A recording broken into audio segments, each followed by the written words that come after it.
1951, en Virginie, dans le sud des États-Unis. Un immense et opulent paysage abrite la ferme isolée de la famille Munger. Sally y soliloque à la découverte des bois alentours, dont l'épaisseur réconfortante chuchote néanmoins son effroyable rumeur. Naître et grandir en son sein, naturellement et instinctivement nue, l'habiter telle une enfant sauvage, humer la terre, s'imprégner de ses odeurs, s'émerveiller de ses couleurs, s'imbiber de ses saveurs, monter à cru son cheval, vagabonder hors de portée de l'autorité parentale. Les impressions de l'enfance forment les réminiscences d'une intuition intime et séculaire.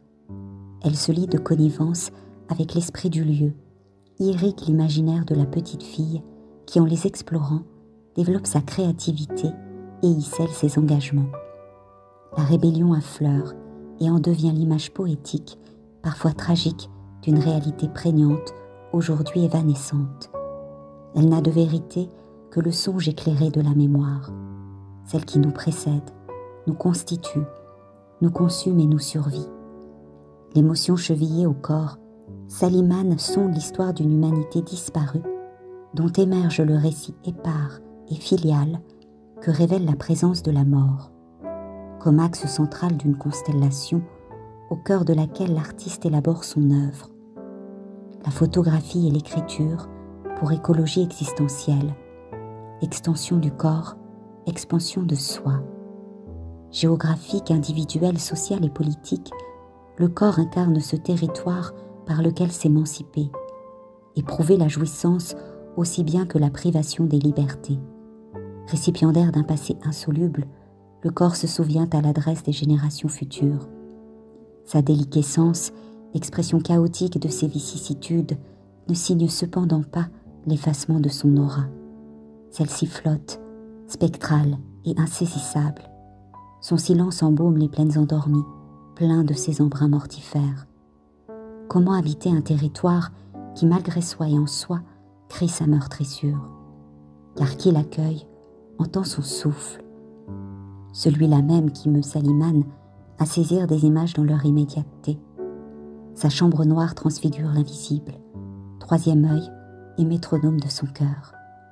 L'acte photographique capture des images mémorielles dont il délivrerait l'homme de sa cécité, de son mutisme volontaire, de son amnésie traumatique. Les photographies de Sally Mann évoquent la fragilité de l'existence, sa fulgurance, ses inéluctables transformations.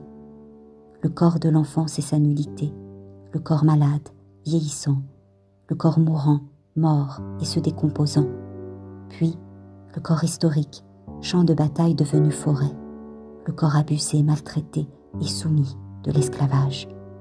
Sally Mann photographie la vie par le truchement de l'ordinaire et du quotidien personnel. Elle photographie l'histoire américaine à travers sa généalogie familiale. Créer et restituer une mémoire ne signifie pas la destituer de sa réalité originelle.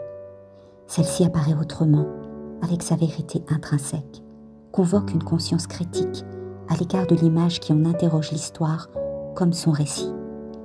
Le geste créateur outrepasse l'intention de l'artiste, car de la compréhension de soi, l'entendement du monde paraît plus accessible. Chez Sally Mann, la photographie témoigne de sa profonde connexion avec la nature comme seul principe de vie.